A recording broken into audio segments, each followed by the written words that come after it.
Nah, jadi kita coba, saya update dulu mengenai blockchain. Mungkin ini blockchain yang kita bahas mungkin lebih ke ranah yang konseptual, dalam artian konseptual itu nanti dari sini kita belajar dari konsepnya, kemudian kita cari di blockchain ini fitur-fitur apa yang sebenarnya bisa kita manfaatkan untuk mendukung penelitian kita. Nah, kenapa alasannya di blockchain gitu ya, yang kenapa kita pilih, karena melihat dari apa ya, fokus penelitian kita itu adalah kita mencoba memprovide suatu mekanisme untuk melakukan apa ya, data handling atau data management yang secure, kemudian memfasilitasi adanya tracking data yang komprehensif, gitu ya. Kemudian juga ya, advantage dari sisi data privasinya, kemudian mungkin juga ada kepentingan kita untuk apa istilahnya,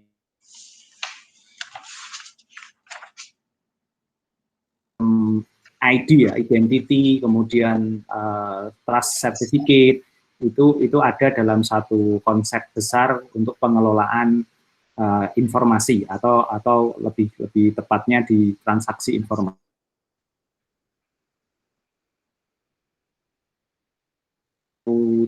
Komoditas apapun sebenarnya nanti bisa kita tanda kutip blockchain kan. Nah, mungkin saya akan coba presentasi dulu.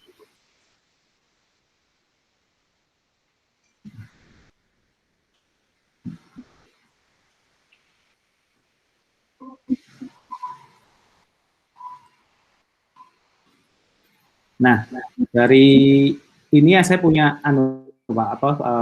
punya bahan bagus ini.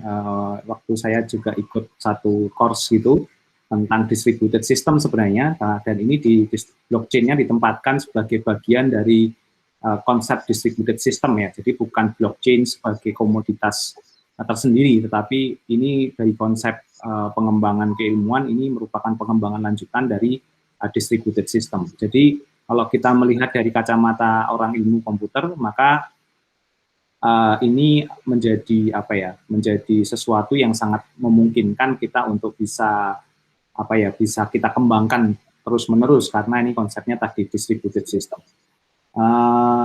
Nah, mari kita coba lihat sama-sama ya. Jadi kita coba lihat nanti analogi dari blockchain, kemudian konsepnya seperti apa.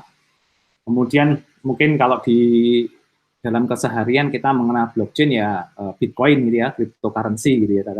Tapi seringkali ini agak campur-campur gitu ya. Jadi kalau kita bicara blockchain itu orang langsung beloknya ya ini Bitcoin gitu ya. Jadi dan segala macam. Itu juga sekarang menurut saya menjadi apa ya istilahnya? Menjadi satu advantage juga karena ketika orang apa namanya mengenal Bitcoin, maka pada saat itu kita punya kemampuan untuk punya kesempatan untuk menjelaskan apa itu blockchain sebenarnya.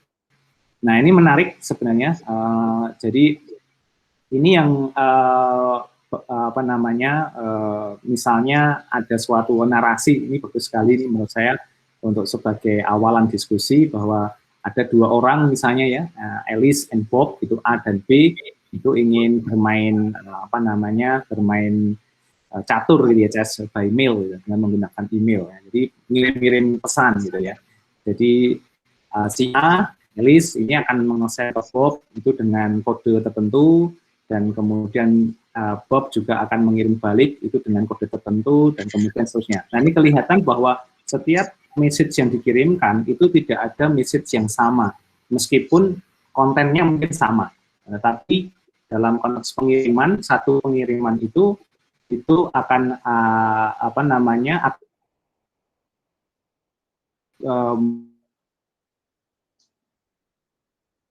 kalau bahasa saya satu log activity gitu ya. Maka di sini disebut sebagai each of this message is one move in the game. Jadi terrepresentasi sebagai apa namanya satu message yang khusus gitu ya. Nah, ini menjadi menarik. Jadi konsep ini bisa memudahkan kita untuk menggambarkan bahwa oh iya ya, kalau di blockchain itu kalau kita menyebut key atau kita menyebut suatu identity itu tidak pernah ada identity yang sama. Nah, untuk setiap gerakan, untuk setiap move. Nah, itu yang penting begitu ya. Nah, ini sebagai contoh. Nah, ini menjadi menarik, tetapi dalam konteks ini tentu saja nanti ada apa ya, kalau kita ingat di konsep jaringan, itu setiap message itu kan bisa dikirim kalau terjadi handshake ya, atau persetujuan bahwa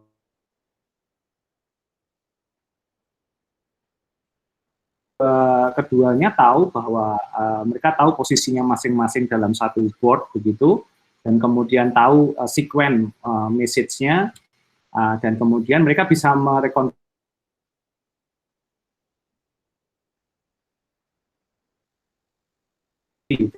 dengan tadi message atau move tadi, ya kita bisa membentuk satu kumpulan board yang nyata begitu. Jadi itu salah satu filosofi yang bisa di apa ya, bisa di address gitu ya, atau bisa digunakan sebagai analogi.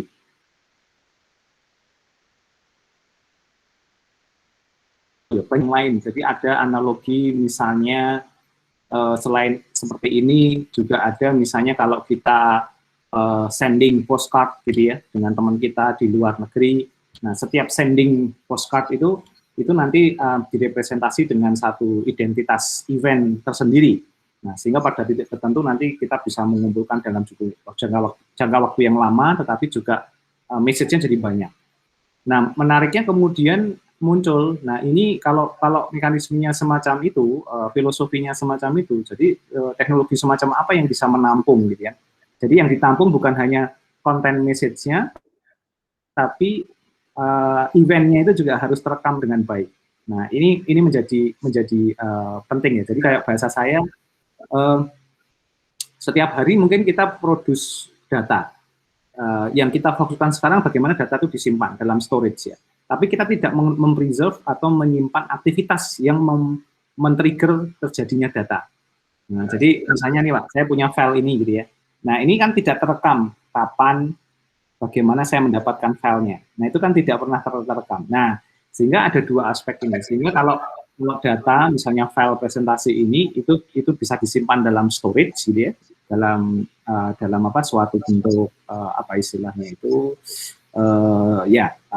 file storage, tapi event yang digunakan untuk men-trigger itu harus disimpan, karena itu akan menyimpan banyak hal, akan menyimpan banyak originalitas, validitas, bahkan trusted ya, trusted dari sistem. Nah, itu semacam filosofi itu harus dilakukan, sehingga ketika kita mendapat filosofi itu, kalau kita kembalikan ke isu penelitian kita, misalnya untuk tracking kopi, tracking kelapa sawit, bahkan tracking apa itu e-commerce ya, jadi bagaimana barang itu dijual dari supplier, dari produsen masuk ke platform e-commerce, kemudian sampai ke user atau ke customer. Nah, itu penting banget itu. Nah, gitu ya.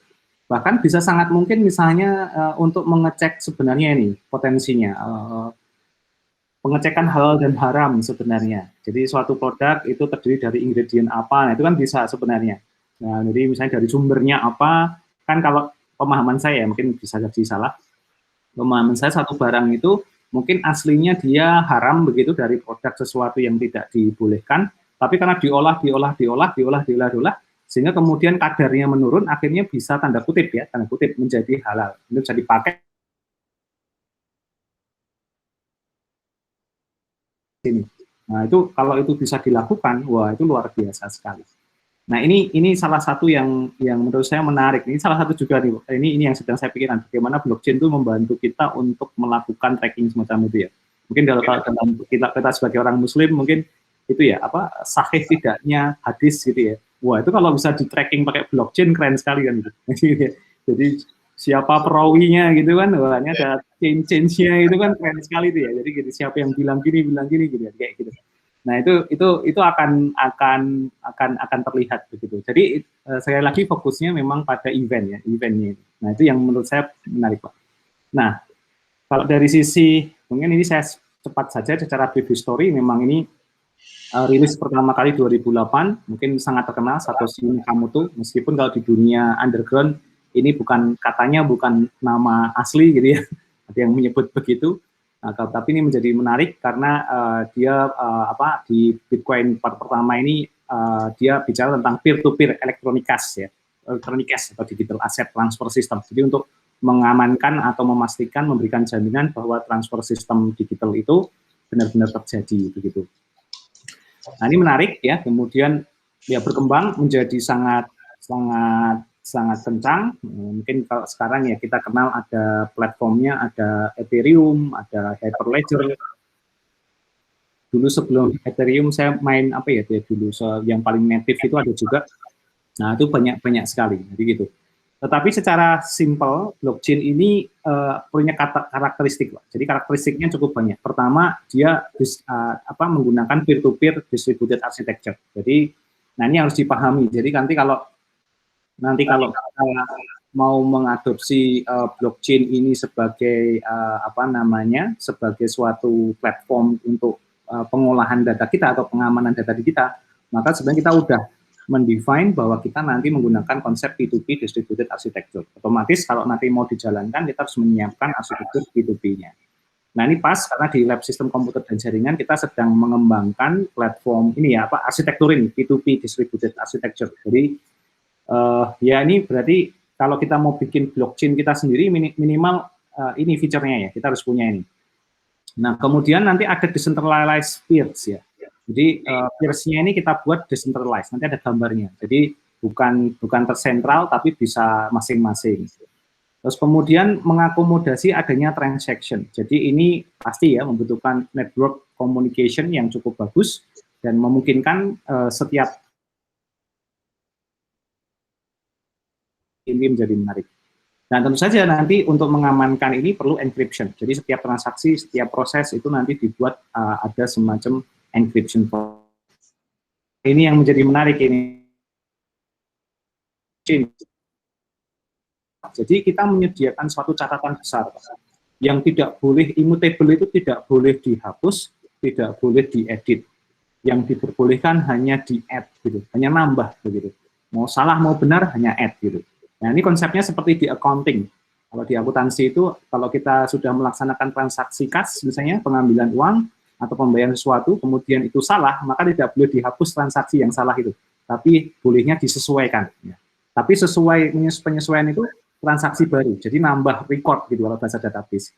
Nah, ini yang menjadi menarik gitu. Jadi ini makanya disebut sebagai ledger. Nah, sehingga ini menarik. Kemudian yang kedua, konsensus mechanism. Konsensus itu kesepakatan mekanisme proses blockchain-nya. Ini akan seperti apa? Nah, kemudian nanti ada ini smart contract. Smart contract itu semacam mutual agreement antara beberapa pihak atau node yang nanti menjadi satu untuk saling berkontribusi dalam proses blockchain processing-nya. Nah, ini yang menjadi menarik. Nah, ini menjadi menjadi sangat penting untuk kita pahami, sehingga sebenarnya satu sisi gini, kita bisa nanti kalau pure kalau kita risetnya di blockchain, ini akan menjadi semacam sub fokus ya. Jadi kita akan masuk kemana nih Pak? Jadi gitu. Misalnya nanti P2P distributed architecture-nya kita pakai SDT saja lah yang sudah existing. Kalau kita bikin arsitektur sendiri mungkin berat gitu ya. Decentralize-nya ikut yang ada, transaction-nya kan. Nah, kita bisa main di sini nih Pak, encryption process. Nah, jadi ini bisa jadi jalan masuk untuk nanti bisa melakukan sesuatu. Kemudian immutable log file, ini bisa kita modify sesuai dengan kebutuhan dari komoditas yang akan kita amankan atau kita proses, kita tampung di blockchain. Atau konsensus mechanism, atau yang ini, biasanya kalau di pengembangan blockchain yang sering terjadi di level aplikasi, itu bikin smart contract saja. Jadi yang di sebelumnya itu ya sudahlah ikut Ethereum atau ikut yang lain. Nah, tapi hanya mekanisme kontrak. Jadi kayak bikin kalau di aplikasi web itu term of reference-nya gitu ya. Nah, itu aja. Nah, tapi tidak masuk ke dalam. Nah, kalau saya lihat kita sebenarnya kalau kita mau push minimal sebenarnya kita bisa mendapatkan sampai encryption proses ya. Kalau transaction decentralized dan P2P memang agak berat karena kita butuh infrastruktur yang sangat besar gitu ya, dan sangat kuat.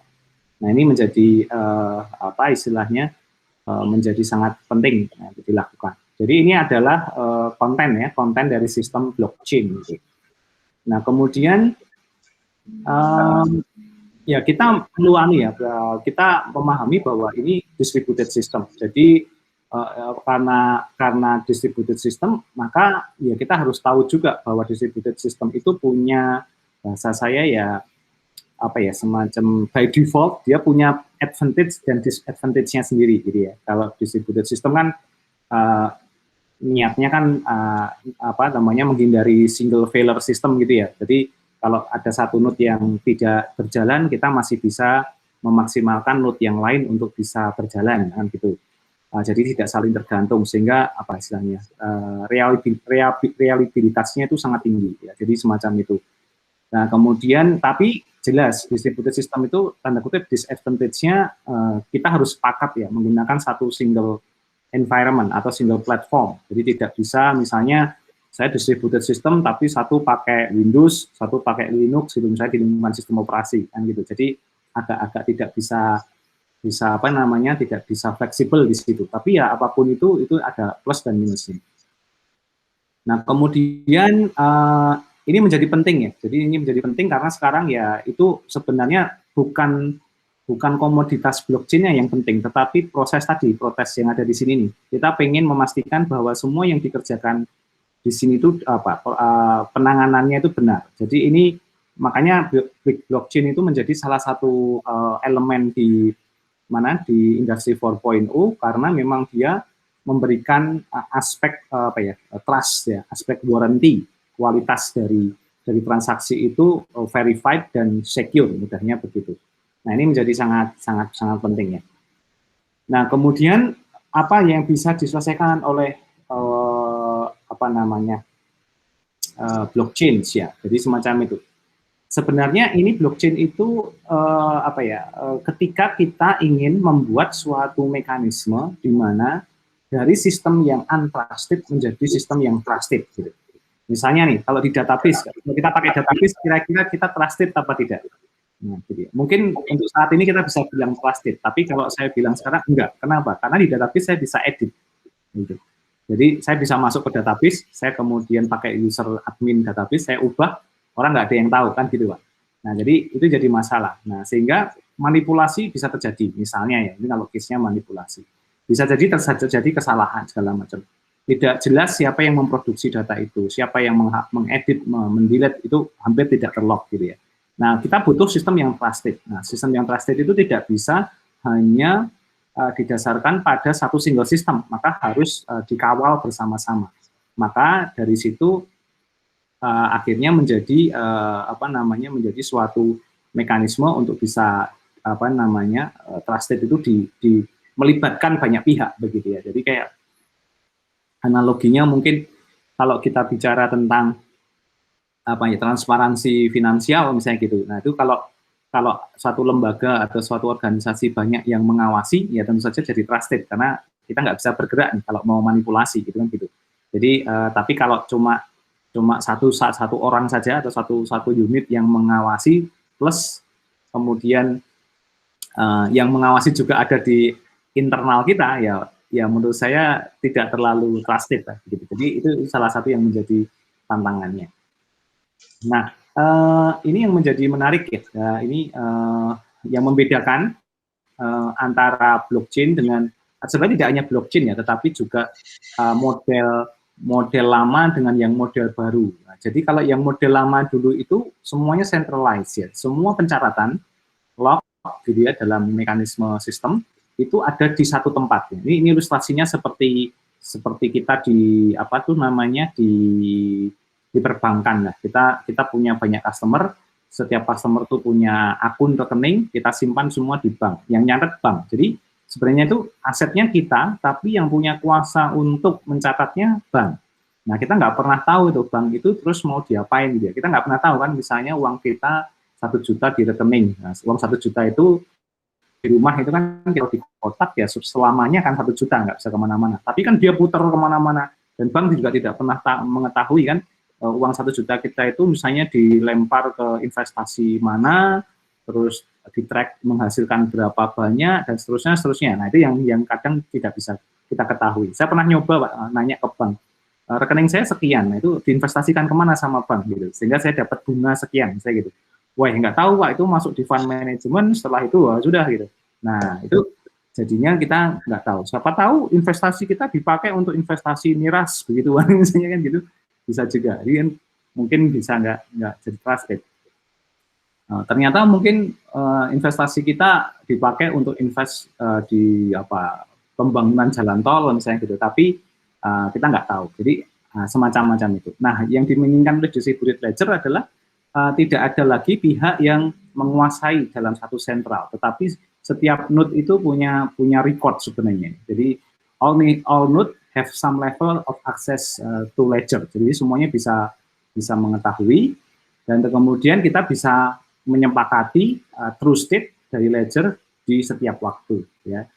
Jadi ini adalah sehingga ketika itu terjadi maka akan muncul konsensus. Jadi ini kayak semacam kita mempercayakan pencatatan itu atau triggering pencatatan itu kepada pihak-pihak yang terlibat dalam proses blockchain itu. Nah, ini yang menjadi benar, ini konsep pentingnya di situ.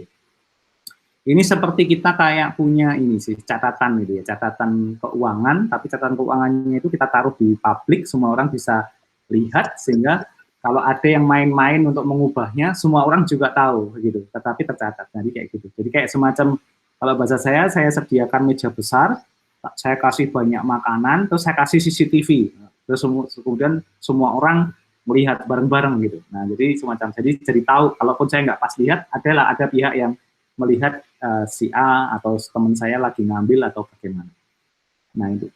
Nah kemudian kita masuk ke apa namanya konsepnya ya. Nah otomatis logic thinkingnya adalah blockchain itu memang basically ada di cryptography ya. Jadi semacam itu. Jadi ini menarik karena melibatkan tiga hal ya. Jadi kriptologi, ada kriptografi, sama cryptoanalysis ya. Jadi nanti bagaimana membuat kriptografi itu kan membuat chippersnya, tapi yang membobol chippernya kan cryptoanalisisnya. Jadi semacam itu.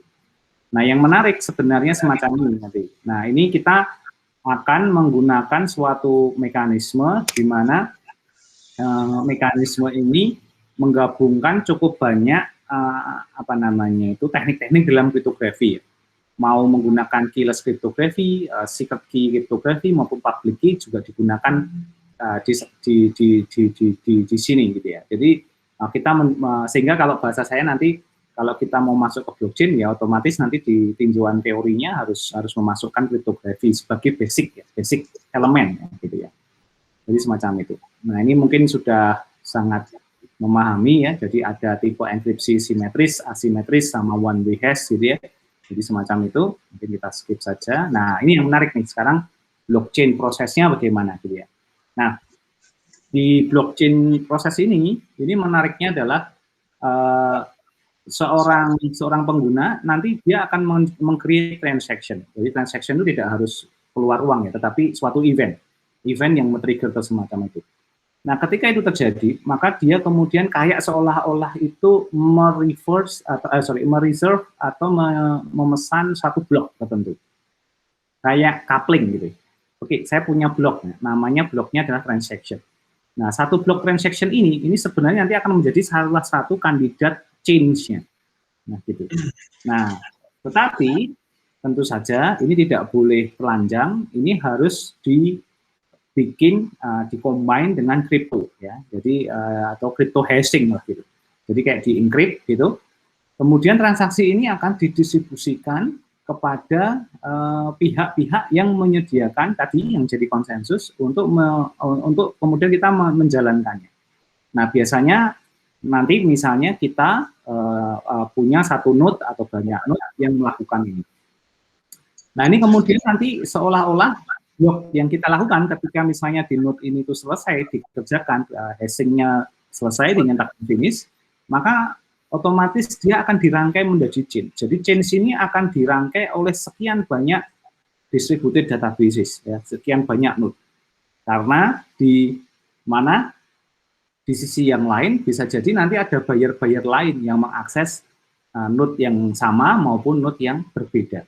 Sehingga kombinasinya ini sangat tergantung dari waktu finishnya crypto hashing yang dilakukan. Nah, mudahnya semacam itu. Nah, dari situlah kemudian chains ini bisa dijual, tanda kutip ya, dijual atau tanda kutip digunakan oleh penggunanya. Nah, ini menjadi basic ya, basic proses. Nah, jadi kalau saya bayangkan nanti misalnya kita punya data suatu pemrosesan misalnya, kita profiling kopi atau kelapa sawit gitu ya, satu gitu, kita reserve block. Nah, di blok ini kita definisikan data yang akan masuk apa, bisa jadi ID atau nama komoditasnya, mungkin kita kasih atribut yang lengkap begitu, baru kita crypto hashingkan, nah kemudian kita proses, kayak seolah-olah kita daftarkan gitu ya, satu paket blok daftarkan, sehingga nanti akan muncul change yang sangat banyak. Nanti kita akan punya change, pertama mungkin change pertama isinya profile kopinya, yang kedua mungkin setelah 1 minggu mungkin ada report tentang progresnya gitu ya, apa perkembangan kopinya, jadi biji jadi apa, sampai nanti pengolahan segala macam, sampai nanti dijual, jadi kayak gitu. Jadi ini sehingga satu elemen identity komoditas tadi punya histori yang sangat lengkap di sini, gitu.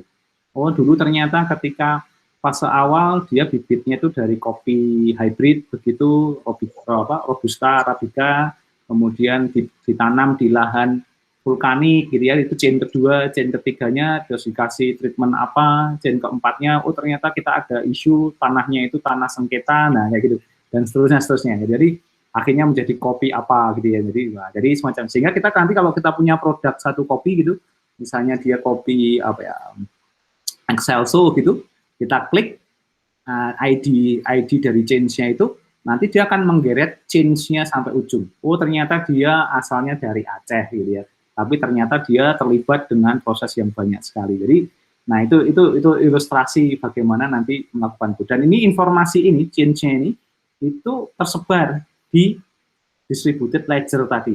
Nah, jadi ini tidak ada dalam satu single database atau single ledger, nah, gitu. Nah, jadi menarik. Jadi itu yang menjadi tantangannya nanti, semacam itu.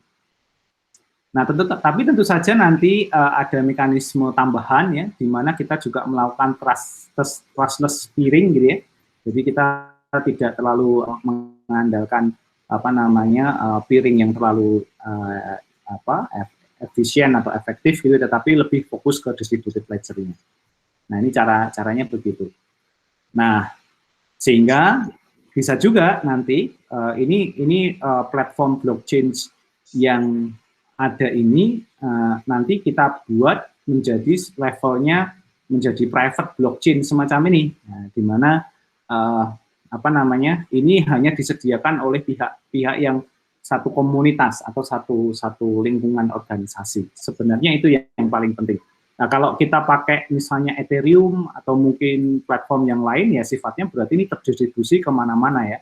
Jadi gitu. Nah, tapi kalau kita pakai pakai konsorsia, kalau bahasa kita, ini akan dikontrol oleh konsorsia. Jadi semacam itu. Makanya tidak heran ya, banyak negara kayak Meksiko, Venezuela, Brazil kalau tidak salah, itu juga membuat akhirnya konsorsia dari bank sentralnya, semacam Bank Indonesia itu membuat ini sendiri lingkungan konsorsia untuk distributed database atau distributed ledger-nya. Nah, sehingga terkontrol oleh dia. Ya sebenarnya ini agak kontradiktif di sana, ini jadinya mengarahkan sifatnya yang tadi ya distributed pure menjadi agak terkontrol lagi, agak centralized gitu ya. Tapi ya is okay, karena ini kadang kepentingannya tertentu ya, misalnya karena kan kalau di dunia finansial yang ditakutkan dari blockchain itu kan akhirnya tidak ada mata uang negara ya, jadi semuanya jadi mata uang universal. Nah, itu kan sehingga setiap negara tidak bisa mengontrol nilai fluktuasi mata uangnya segala macam, itu juga bisa dipahami sih. Jadi semacam itu. Nah, sama juga nanti kalau untuk kelapa sawit itu Pak. Jadi misalnya kalau kelapa sawit atau kopi nanti akan sangat tergantung dari negara-negara. Jadi kalau misalnya di satu komoditas kayak kopi, kelapa sawit atau mungkin climate change, itu kan ada semacam negara konsorsiumnya. Nanti harus ada kesepakatan untuk konsensus gitu. Nah, itu dalam bisa dibuat semacam itu. Nah, kemudian ini menarik, ini kita skip dulu. Nah, ini hanya untuk memperlihat. Ini saya pikir sudah paham ya, karena ini ada di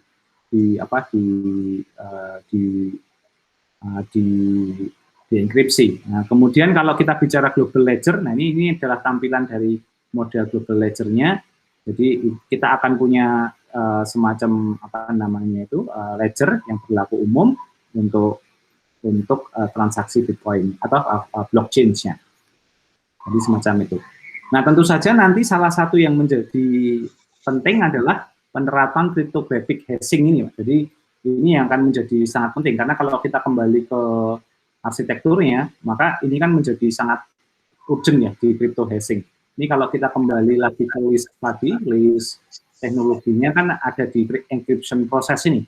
Nah, jadi ini yang kalau saya lihat blockchain sekarang sangat apa ya, sangat fluktuatif atau sangat penelitiannya itu masih hot gitu ya dari sisi itu. Dari model-model encryption prosesnya ini yang lagi banyak orang yang mencoba untuk mengembangkan ke sana. Jadi semacam itu. Ada yang dari 25 bit sampai ada yang banyak sekali begitu ya. Jadi sehingga nanti ini akan menjadi salah satu konsep di mana dari sisi hashing tadi muncul namanya mining ya atau mining for proof of work ya. Ini juga menjadi salah satu yang akan masih menjadi tanda tanya terus-menerus karena computationality-nya sangat sulit, ya. Jadi sangat sulit. Nah, ini yang menjadi sehingga makanya kalau di blockchain kita membutuhkan distributed network dan distributed node yang cukup masif begitu. Nah, ini yang menjadi tantangannya, jadi kayak gitu. Nah, harapannya tentu saja nanti ada cryptographic signature ini ya. Ini tujuannya agar tidak ada pencurian, tidak ada sesuatu yang hilang, kemudian tidak ada doubling itu adalah tidak ada duplikasi pekerjaan atau duplikasi event, sehingga kita bisa catat dalam satu double ledger, dan ini fair money creation atau proof of works ya, jadi semacam itu. Nah, ini menjadi tantangan juga. Nah, kemudian ini aja. Nah, ini hanya replicated, saya pikir distributed system juga sudah ada. Nah, ini blockchain header-nya, jadi ini konsep header. Jadi kita punya log event banyak sekali. Nah, nanti kita buat blok-blok ya. Blok inilah yang change-nya tadi. Jadi seolah-olah urutan log ini kita pecah-pecah. Nah, setelah kita pecah-pecah, kita tempatkan di blok-bloknya masing-masing. Tapi kita bisa lihat ini bloknya ini berurutan. Jadi kalau yang distributed kan kadang agak split ya. Kalau kita di big data itu data bloknya itu kan disebar ke node-node itu yang penting balance sama cepat selesai. Jadi kalau ini enggak, ini harus ada urutan sequence yang jelas. Nah, yang membedakan di situ. Nah, ini makanya ini sangat karena kita sangat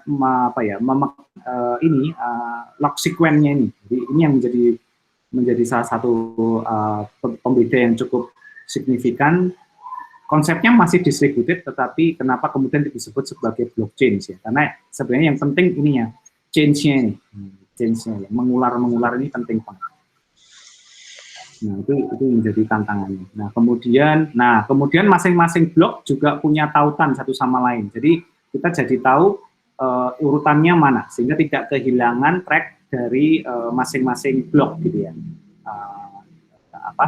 ID-nya. Kalau di distributed system yang biasa kan, yang penting ada ID-nya, nanti diurutkan di server. Kalau ini by default sudah rapi duluan gitu ya.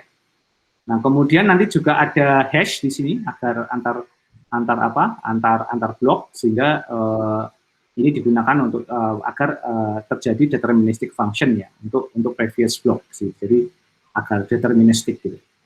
Nah, kemudian ini juga menarik nanti kalau ada penambahan, nah ini bisa sangat eksponensial intervalnya tergantung dari kemampuan dari si ledger-nya itu sendiri.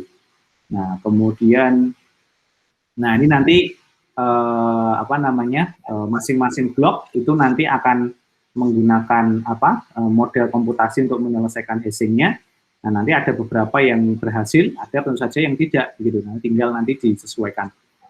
Ini menjadi salah satu sehingga makanya di blockchain itu konsepnya atau prosesnya itu disebut sebagai incentive for mining. Jadi memang sangat kencang untuk mining prosesnya. Nah, ini kalau ini kita sebut pembeda dari distributed systemnya. Jadi kalau kita bicara distributed system yang penting kan disebar cepat balik atau cepat selesai. Kalau ini yang terpenting adalah ininya itu change-nya. Jadi makanya di sini longest chain wins. Gitu. Jadi kalau dia bisa merangkai, itu kayak orang balapan masang puzzle atau masang apa tuh rantai gitu satu-satu. Nah, jadi dia harus cepet-cepetan. Jadi semacam itu. Nah, sehingga nanti akan semacam ini ya. Jadi sehingga akan otomatis mana change yang berhasil itu menjadi menarik. Ini saya pahami ketika saya sempat memahami blockchain itu dengan cara memining Bitcoin. Saya bingung ini kok bisa berhasil, kadang tidak. Kemudian chain saya kok nggak nambah begitu. Nah, memang ini kalau kita tidak merangkai dengan cepat dengan baik ya otomatis nggak akan gagal ini mendevelop blockchain kita gitu ya. Jadi akhirnya hanya sampai pada ada chain tertentu saja. Jadi yang menyebabkan kita nggak berkembang. Nah, jadi itu yang menjadi menarik ya. Nah, ini blockchain ya istilahnya itu desain ya, decentralized-nya itu seperti ini menggunakan distributed ledger. Nanti bisa kita kelihatan ya kalau ini yang centralized kita menggunakan hub disebar dengan pola bintang begini, tapi kalau ini sudah bisa saling bertransaksi satu sama lain ya. Jadi full distributed ledger gitu. Nah, kita nanti kalau dari sisi arsitektur network ini menjadi menarik, Pak. Jadi kalau kami lagi lagi desain ya, dan kita coba-coba. Kan kalau biasanya kalau kita pakai hub atau router itu modelnya kan star ini ya. Networknya hanya star gitu. Nah, gimana dengan network star itu kemudian kita bisa punya kayak gini, physically. Nah, ternyata ketemu. Ternyata memang kita harus saling menghubungkan satu sama lain gitu. Interface-nya harus banyak gitu. Nah, itu kan ribet ya gitu. Nah, akhirnya itu menjadi salah satu yang ternyata oh iya benar harus semacam itu. Berarti network-nya harus kayak gitu. Nah, ini sendiri sebenarnya pengembangan dari legacy network menjadi blockchain network ini juga salah satu fokus ya, penelitian yang cukup menarik sebenarnya. Bagaimana kita dari conventional network yang selama ini ada, kita push, dikembangkan menjadi blockchain networking. Ini juga menjadi tantangan. Plus nanti dari sisi hash function cryptographic-nya ya, jadi kayak gitu. Nah, ini hanya salah satu contoh, ini comparison dari secure hash algorithms, ya, SHA. Ini juga nanti bisa dipakai sebagai basis juga untuk menerapkan hash ya. Kita sedang menggunakan ya, mencoba mengeksplor dengan SHA-3 ini. Jadi SHA-3 sama MD5 ya. Jadi kita coba lagi kayak gitu. Pollution itu nanti ya muncul input yang berbeda sehingga menghasilkan output yang jelas berbeda juga. Gitu. Kemudian, nah ini menjadi menarik karena di hash change nanti kita ada parameter ya atau record ya, index, pref, kemudian payload sama hash change-nya.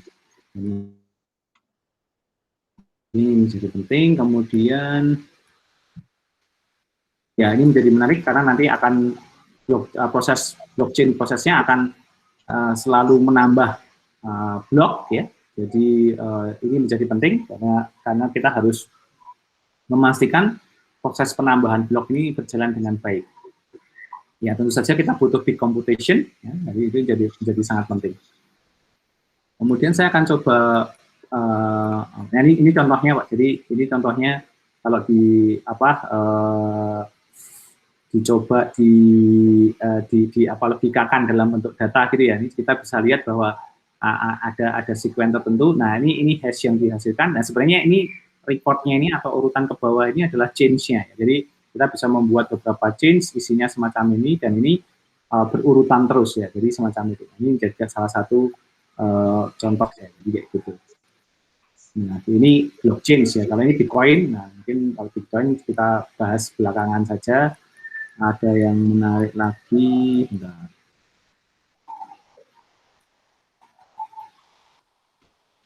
Nah, ini contohnya bisa digunakan untuk macam-macam ya. Jadi ada smart contract, smart asset, ya clearing settlement, payment, digital identity. Nah, ini mungkin yang kita masuk nanti di sini nih Pak, digital identity ini yang akan kita bisa kerjakan ya. Jadi semacam itu.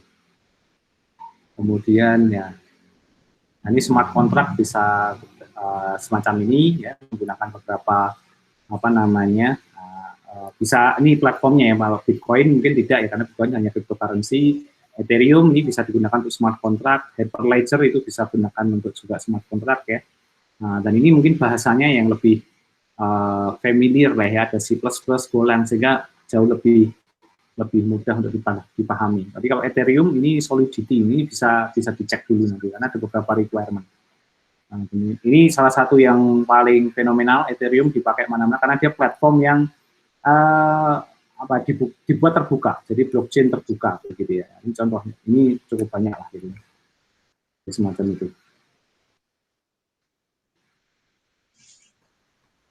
Kemudian nah ini hanya ini ya adoption-nya semacam itu. Ya bisa juga digunakan untuk private network fabric gitu ya dan lain sebagainya. Ini cukup banyak sih penggunaannya. Oke, nah nanti ini saya share Pak untuk dipelajari juga. Ada beberapa referensi yang cukup bagus ini, cukup masih baru lah 2018 gitu, jadi bisa kita gunakan untuk mendukung kita ya. Jadi ini menarik lah untuk bisa digunakan. Nah itu kira-kira Pak untuk dari sisi opening blockchain, nah, mungkin dari sisi Pak Tony mungkin ada update dulu atau something yang ingin di-share, boleh Pak? Ya Pak, terima kasih Pak. Tadi kan Pak disampaikan bahwa